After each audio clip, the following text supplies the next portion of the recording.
I'm Angus Bolio. I live in Fort Rez all my life. My grandfather raised me. I lost my mother when I was young. And mostly I was raised on the land. So I got very low schooling. But I survived. After a 9-hour drive around the big lake of Denendeh, I've arrived in Fort Resolution on the South Shore. Fort Res is the longest continuously occupied settlement in the entire Northwest Territories. There's a peninsula here that juts into the lake, and it's on that rocky strip of land that the Hudson's Bay Company, a British corporation, established a fur trading post in 1819. You can't overstate the influence of the company on the North, or Canada in general. It was established in 1670, which means it's a couple hundred years older than Canada itself. There was a time when it controlled 3 million square miles of land and extracted the knowledge of indigenous trappers to deliver fur to North American settlers in the boulevards of Europe. It isn't over the top to say that the Dominion of Canada, which was established in 1867, is kind of a bureaucratic skin that grew over the bones of the company. Long before anyone living here was calling themselves Canadian, the trading post brought capitalism to places like Fort Res. Trappers came from far and wide, by sleigh and canoe, to access the economies of the South. Mostly, they got ripped off.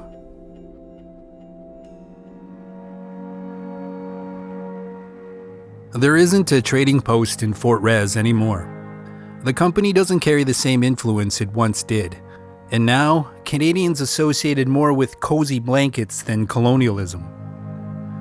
But its trading posts often turned into communities, and lots of them are still there. Like Fort Resolution.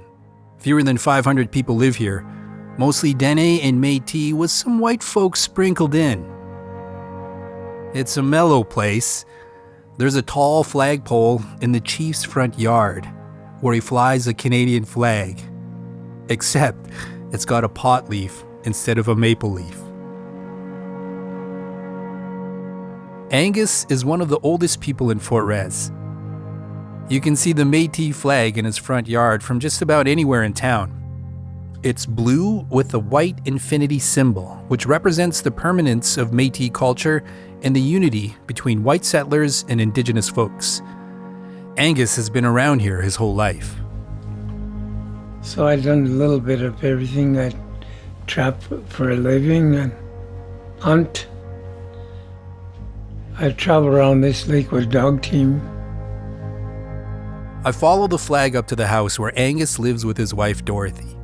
They got married 70 years ago, and their house is like a museum of local history. Before we sit down, Angus has something he wants me to check out. There's something else probably I'll show you here. Probably you never saw. Yeah, get your cameras ready. He pulls out a wooden window frame, but instead of glass, a translucent brown film is pulled across it.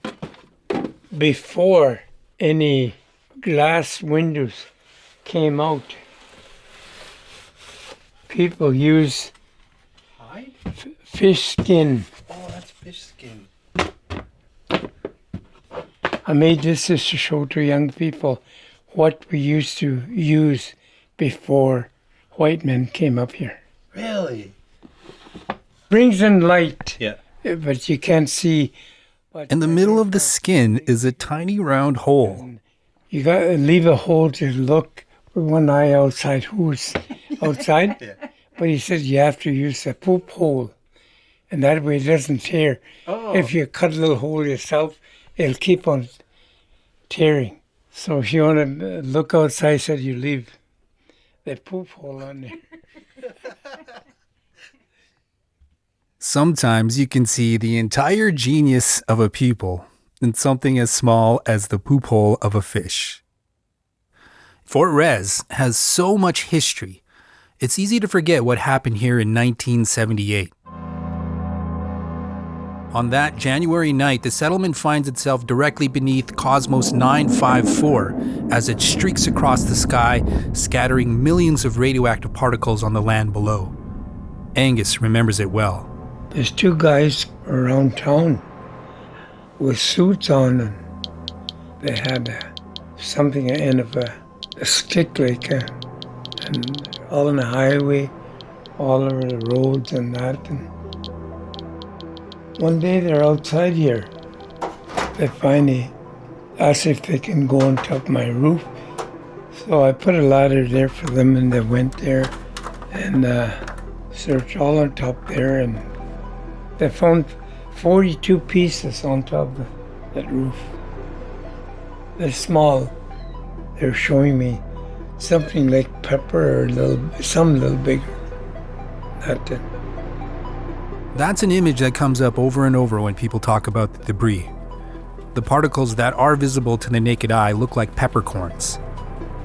I picture a black rain falling over the sleepy roofs of Fort Rez, filling the gardens and striking the white steeple of the old Catholic church. But the black rain is just the first in a series of strange things that continued after the people in the white suits showed up.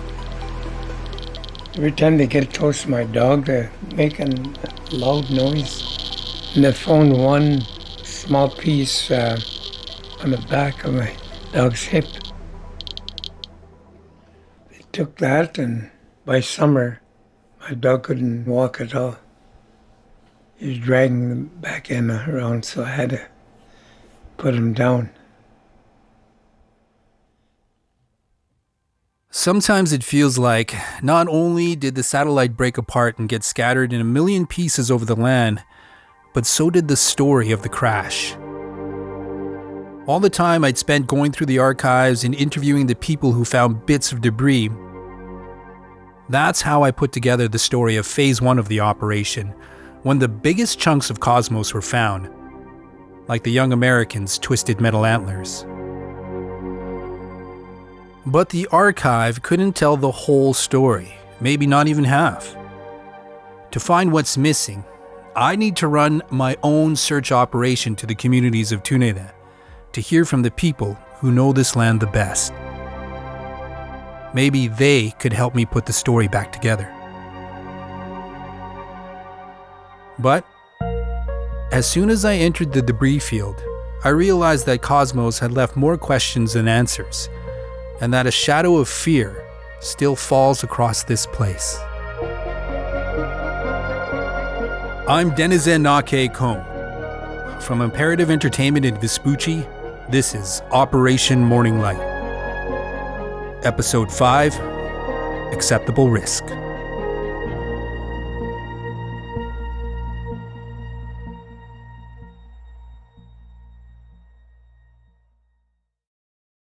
Influencer. It's a word that gets tossed around a lot these days. There is a woman who went the distance, who broke ground as the first true influencer by living a remarkable life. Her name, Elizabeth Taylor. I'm Katy Perry. This is the story of the original influencer. This is Elizabeth the First. Elizabeth the First, the podcast, wherever you listen. Influencer. It's a word that gets tossed around a lot these days. But what exactly is an influencer? Well, there is a woman who went the distance, who went beyond the dazzle, who broke ground as the first true influencer by living a remarkable life. She had power, real power, and longevity, influencing generations. Her name, Elizabeth Taylor. I know she was loud. I know she was hysterically funny. I know she swore. But Elizabeth said how painfully shy she was. She went on perfume tours, and the places were mobbed just to see her. She was starting to try and take control of her life, but then tragedy and life kind of got in the way. I'm Katy Perry, and Elizabeth Taylor has fascinated, inspired, and influenced me as an artist, woman, and an advocate. This is the story of the original influencer. This is Elizabeth the First. After months of being shackled in ice, the lake starts to thaw around May. For a little while, you can see what they call candle ice on the surface. It really does look like the whole surface is made up of thousands of ice candles bobbing and clinking together. Some elders like to gather it and store it in their freezers. And when they're entertaining an honored guest, they break the candles up and put them in their drinks. Phase 1 of Operation Morning Light ends in April 1978, just before the thaw really gets going. But there's still a lot that hasn't been collected. Remember, the debris field is the size of Florida, and they only had 2.5 months to clean it up before the thaw. It's only once spring hits that the people of Fort Rez realize the extent of the damage. Angus Bolio remembers seeing the aftermath of the particles around town. The following summer, they had to replace a metal roof on the nursing station. The roof started leaking. When they take off a piece of sheet metal, they see what's causing the leak. There's just like pinholes. If you look at it towards the sunlight, I guess it went through the roof. Despite these warning signs, Operation Morning Light suspends all activities for a couple months, like a work crew taking a long lunch break. Whatever is sitting on the land's been there for half a year now, mixing into the ground. And the countless particles that rained on the frozen lake are sinking through the candles, down into the water.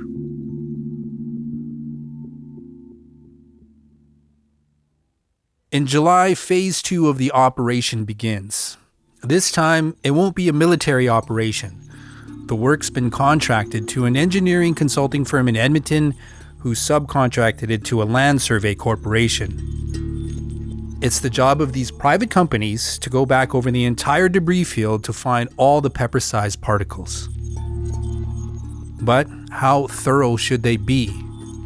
All along, a question's been haunting the operation. How much of Cosmos should they leave on the land? The Atomic Energy Control Board, Canada's federal body for all things nuclear, convenes a meeting to try to answer the question. But the closer they look at the scale of the problem, the more impossible it seems. One scientist says that the only solution is to hire 500 students, give them Geiger counters, have them link arms, and march them across the terrain, quote, getting bit all to hell by mosquitoes en route. He was being facetious, but also, the guy's got a point. There's just no way they're going to be able to clean up 1 million particles. Instead, it's decided that they'll only pick up pieces in what they call built-up communities, places like Fort Resolution and Snowdrift, and maybe some heavily trafficked areas like the Thelon River, where the antlers were found. Everywhere else will be ignored. But even this less ambitious plan is only focused on collecting pieces that are emitting 100 microrentkins per hour or more. That's not a huge amount of radiation, but it isn't nothing either. If you absorb that dose, it's about 80% of what someone working at a nuclear plant in America is allowed to absorb in a year. Imagine a trapper in the bush being exposed to almost as much radiation as someone operating a reactor in a nuclear power plant. But for Phase 2 of Operation Morning Light, that's an acceptable risk. 068, 068. It's bingo night in Fort Resolution. People come from all over to try their luck. G5. In the bingo blower, the numbered balls dance like moths. G56. I'm hanging outside, where people are smoking in between rounds, when I fall into a conversation with a guy named Gordon Heron. He remembers the workers of Phase 2 coming through his community. They went through my granny and grandfather's garden. Geiger counter was going crazy. Remember when I mentioned the uranium used in the atomic bombs that were dropped on Hiroshima and Nagasaki came from the shores of the Great Bear Lake here in the Northwest Territories? Well, the way they transported the ore from the mine was pretty questionable. A lot of the time, they just stacked it in the cart, shipped it in the open air, and let the rocks fall where they may. Gordon's grandfather uses this to put Cosmos in perspective. What my grandfather said when they were bringing the ore from Echo Bay Mines on Great Bear Lake, with those carts, those gunny sacks were falling off. So all that rock was mixed in with the garden. He says, we've been eating out of this garden for 30-some years, never killed us yet. There's an important truth in that joke.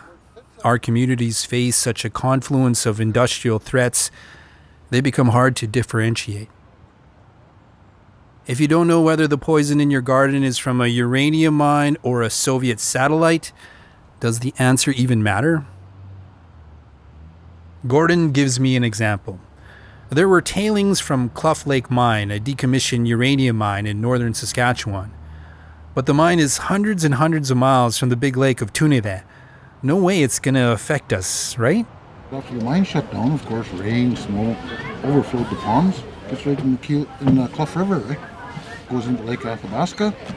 Lake Athabasca comes through the Cutbush River, right at Moose Island, the Peace River. From the town of Peace River, it changes names to the Slave River and empties up in here.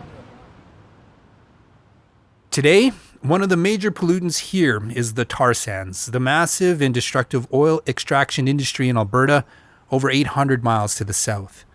The runoff gets into the waterways and seeps into everything.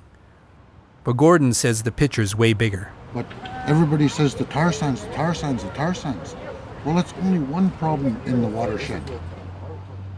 When the lake begins to thaw in the spring of '78 and people realize the extent of the problem, they start feeling like they're living in a fallout zone. Gordon remembers a friend of his catching an unconventional fish species in the years just after the crash. Kirk Thacker, he caught that fish in Fort Chip. It had 3 eyes. Right in the middle of the forehead. A couple of weeks later, he caught another fish. It had 2 jaws. What a weird looking thing.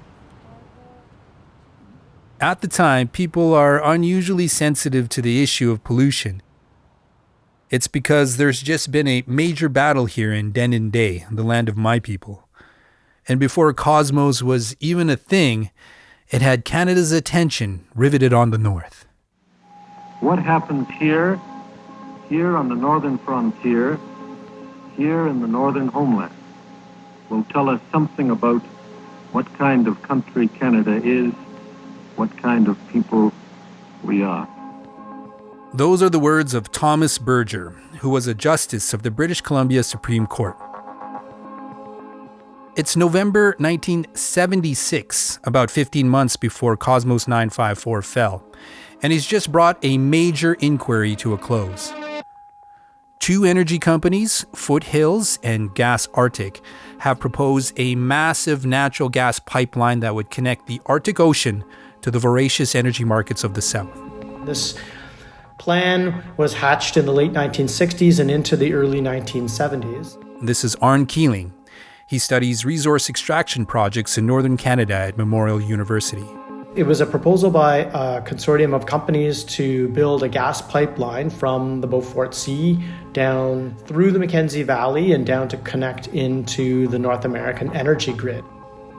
It would be the largest construction project in the history of Canada. And it would be an environmental disaster. The pipeline, which came to be known as the Mackenzie Valley Pipeline, would cut like a scar across the breeding grounds of the caribou and the communities of my people. As soon as the project is announced, there's a public outcry. So the minister of a bureau called Indian Affairs and Northern Development, Jean Chrétien, who would later become prime minister, calls for an inquiry to resolve the dispute. The chair of the inquiry is Thomas Berger.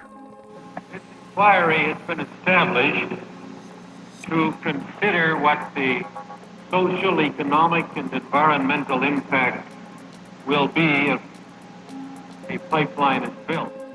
For 20 months, Berger travels thousands of miles to the north, meeting with Dene, Inuit, and Métis people to hear their concerns.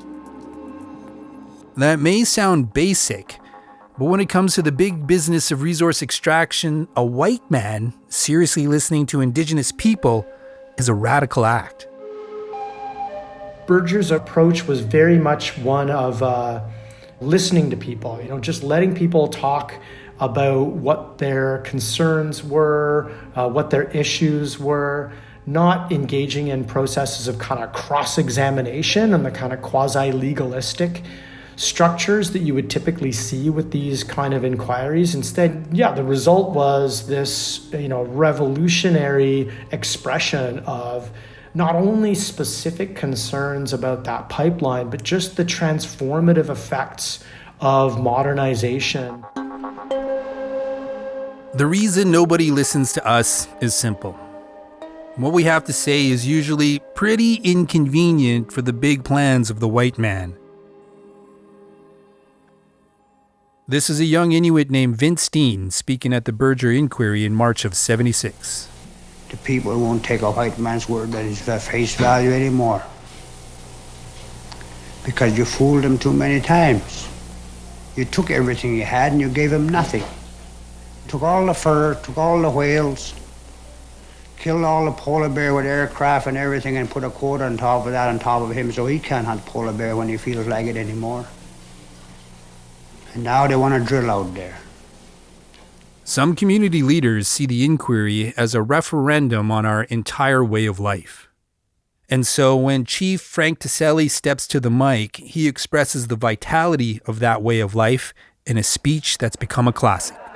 Our Dene nation is like this great river. It has been flowing since long before any of us can remember. We take our strength and our wisdom and our ways from the flow and direction that has been established for us by ancestors we never knew, ancestors of 1,000 years ago. Our wisdom flows through us to our children and our grandchildren and to generations. We will never know. We will live out our lives as we must. And then he looks his enemies in the eye. We do not want to have to fight and struggle forever just to survive as a people. Obviously, Mr. Blair, president of Foothills, and his friend, Mr. Horty, president of Gas Arctic, want to see us destroyed. Maybe, Mr. Blair, that is because you do not know us or understand us. Or maybe money has become so important to you that you are losing your own humanity. Why are you trying to force us to be like you? You are directly responsible. You are the 20th century General Custer. You have come to destroy the Dene nation. You are coming with your troops to slaughter us and steal land that is rightfully ours.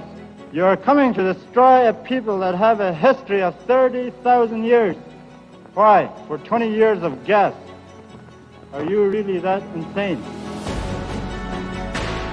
When Berger releases his 2-volume report in May and July of 1977, it's an incredible validation of community concerns. Berger wrote in his final report, which was called Northern Frontier, Northern Homeland, and that was a very purposeful title, right? Sort of contrasting the vision of the North as an energy and resource frontier with the vision of the North as people's homeland that they were trying to hang on to and indeed reclaim and see a future for themselves in.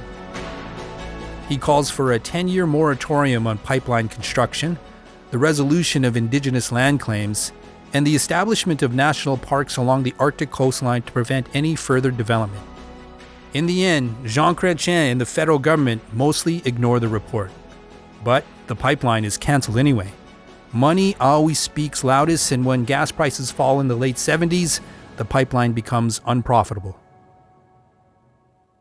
But while the Berger Inquiry is an example of the importance of community involvement, that example has rarely been followed, up here at least. Back outside the bingo hall in Fort Rez, Gordon Heron is talking about the pollution from the tar sands coming from Fort McMurray, Alberta. Recently, there was a consultation on the subject between the government and some local Indigenous leaders. He was point blank. Fort Mackay, Fort Chip, Fort Smith, Fort Resolution. Basically are welfare-fed communities. You guys, there's no industry there. Nothing. It's easier to move you guys away from the watershed to shut you up. The message is clear. If we want to live here, on our own ancestral lands, on the shores of our great waterways, we have to accept the risk.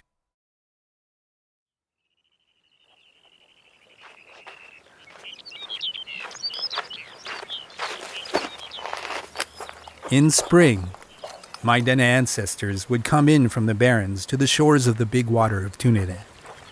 It was a time to fish. As the lake thaws, trout gather by the shoreline to feed, and jackfish start making runs up the creeks.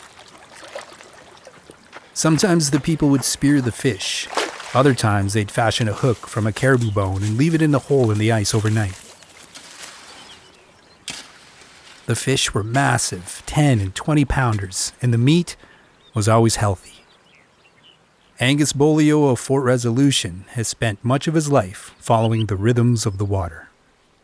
I was raised on the Slave River Delta here, part of my life. You put a bait on a hook and have a pole, leave it overnight. You catch losh. We like losh, liver, and eggs in the fall. And we take the liver, the eggs, we just cook in the oven like that. And never see a bad liver, all good. But in recent years, he's noticed changes in what comes out of the water. The fish not tasting the same, and the fish are kind of soggy. Just about every fish I caught, the liver was a big fish, say about 4 feet long, and the liver small, and kind of mixed color, pinkish, and spots on it. I went through 52 lots before I found one good liver to eat. While we're talking in the kitchen, Hey, Tom. suddenly the door opens and Angus's nephew, Tom, sticks his head in. Nice to see you. We're doing it on the Russian satellite. We tell him we're talking about Cosmos 954. Oh, yes. Yeah. I have a really bizarre story, Yeah. but it's about that. Right? I Yeah. think we don't know. Yeah. Right? And there's me and my friend that worked together for many, many years. He was stationed in Inuvik at the time, and I was in Hay River.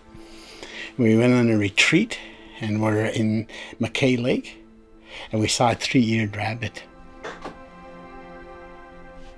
What? Yeah. Angus sees his nephew's 3-eared rabbit and raises him. I got a rabbit. After I cooked it, I didn't notice it when I cleaned it. Had 3 kidneys.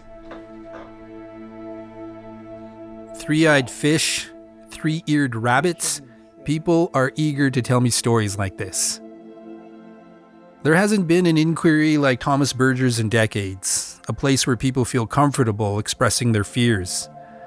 The old-school colonial arrogance remains the dominant mode for how Canadian authorities engage with us. Well, it didn't matter what we say, nobody listens to us anyway.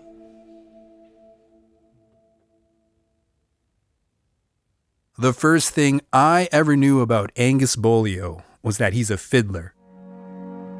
He owns a fiddle that's over 200 years old, which once belonged to a guy on an 18th century whaling vessel. With this fiddle in hand, Angus traveled all around the Big Lake, playing dances in Fort Simpson, Fort Providence, Fort Smith, everywhere. People went crazy for his music. A lot of babies were born 9 months after an Angus Bolio show. When you got good backup, and when you see people dancing, having a good time, just like you're not even playing, just like it's going by itself, and it really feels good. But a few years ago, everything changed. I had a stroke when I was in Saskatoon playing, and doctor had told me, you'll never play again, never. According to Angus and his wife Dorothy, the trouble began when he bought a mysterious blue fiddle. Somebody told me somebody put a curse in that fiddle. I have a cousin that was here that he was also a medicine person. I was in Edmonton University Hospital. He phoned me He said, I heard you had a stroke. I said, yeah. There's a person put 2 hair in your fiddle. And that's where it started. You carried for 1 year, that's when you had a stroke. So the wife was visiting me in the hospital, went to the van and shook that fiddle till 2 hair came out of it. The first time I shook it, nothing came out. But I felt something in there. And I told Alan, I said, pray with me. I said, we'll get it. You know, so we started praying and I shook it, nothing yet. The third time, I told Jesus, take it away. And 2 hair fell down. It fell on a white pillowcase. So what I done, I took Kleenex, I took those 2 hair, and I rolled it like a cigarette. I lit it. It took a long time. And when I lit it, I put it in the ashtray, those ashtrays outside of the hotel.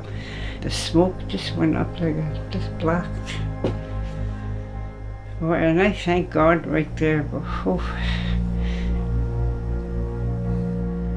And she burnt that fiddle after we come back from my stroke. I said, burn it, and I said, you'll play again. So we went to the dump and we burnt it, poof, just black smoking, you know. As Dorothy predicted, Angus found the strength to defy the doctor's prognosis once the blue fiddle was burned. He started to play again, but it's been an uphill battle. The brain that controlled his hand here is damaged. I'm learning from day one, like. Some of the songs I've been playing all my life, I can't play them. I ask him to play something for me anyway. He gets out his 200-year-old fiddle. Your grandmother. I can see the determination in his eyes as his old fingers take up the bow.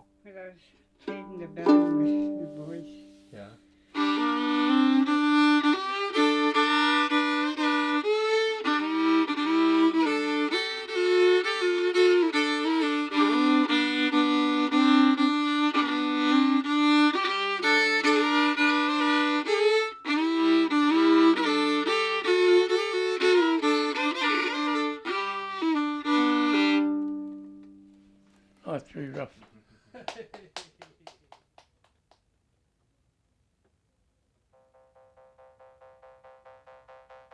Phase 2 of Operation Morning Light works all through the summer. Teams on foot survey the streets, gardens, and playgrounds of 12 communities around Denendeh, including Fort Rez and Snowdrift. Altogether, they recover an additional 3,134 particles of Cosmos 954.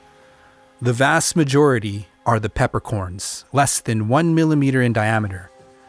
This is the black rain that fell from the reactor, little raindrops of enriched uranium.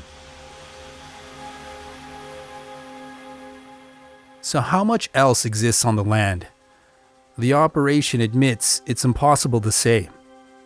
But scientists predict that in about a year, the pepper will have decayed enough to be absorbed into the land. Without a doubt, some radioactive fragments remain out there, somewhere. But that's an acceptable risk. All things considered, the authorities believe they've done the best they can. After all, this is the North. And as Arne Keeling of Memorial University says, Morning Light was always operating under some cliched ideas about my homeland. Lots of Canadians, I think, we've almost inherited so many of these very cliched ideas about the North and the Arctic as at once this kind of remote and harsh frontier, yet also somehow the crucible of our identity as Canadians. It became this kind of core part of an imagined Canadian identity, right? Of the true North, strong and free, of the formation of a kind of Canadian and imperial identity out of these harsh struggles against, winter and climate and remote locations, etc. it was very easy for scientists and technologists to fall into a lot of the same kind of standard tropes because they'd been consuming them in many ways their whole lives. Something that's become clear to me is that the people of the South were perceiving my homeland through the paradigm of their own cities. If a satellite scattered debris over where they live, their number one priority would be to clean up the streets. Whatever is left in the wilderness is avoidable. Just don't go out there. Stay in your homes. That's how the operation can decide that so-called uninhabited areas will go unchecked for particles without really knowing how my people use the land, and certainly without consulting them. There was a kind of imperfect understanding of how widely people traveled on the land, how widely people used the land, and the kinds of interactions that they were likely to have. But for us, a settlement is often like a glorified storage space. It's where we ditch our belongings while we're out in the bush. In fact, our languages have no word for wilderness because we don't recognize a line between ourselves and the land. In all of the official reports about Operation Morning Light, not a single Indigenous person is named. Not a single Indigenous person is quoted. It's like we're ghosts on our own land.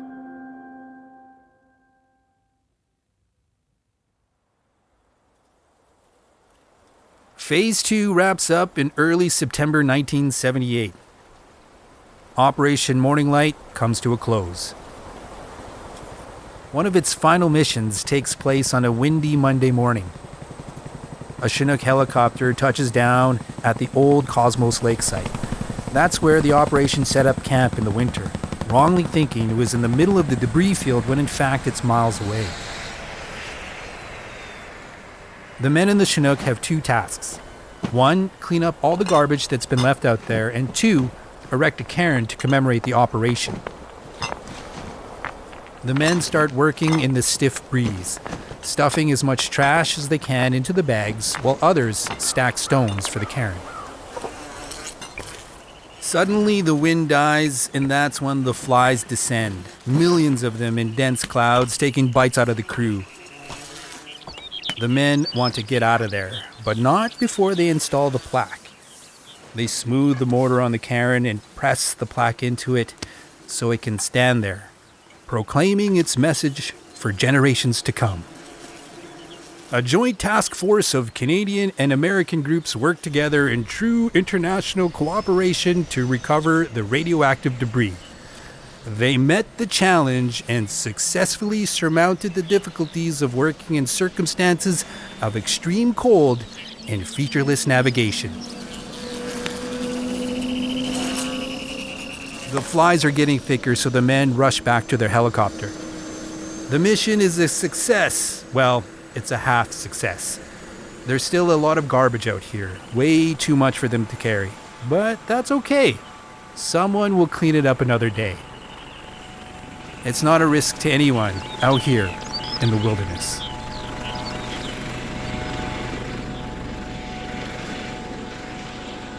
It's estimated that about 20% of the satellite's radioactive fuel fell across the land. The 4,000 particles collected by the operation only amount to about 0.1% of the possible total.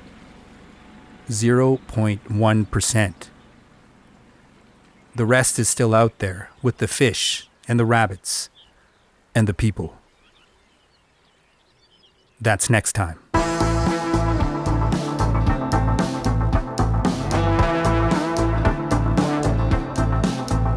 Operation Morning Light is a production of Imperative Entertainment and Vespucci and is hosted by me, Dëneze Nakehk'o. I wrote it with Michael LaPointe. For Imperative Entertainment, the executive producer is Jason Hoch. For Vespucci, the executive producers are Daniel Turcan, Johnny Galvin, and Michael LaPointe. The series producer is Aliya Pabani. The story editor is Matt Willis. Thomas Curry is the managing producer. Audio mix and sound design by Matt P.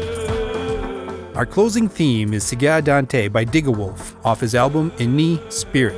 And this episode was recorded at his studio, Nakehk'o Productions.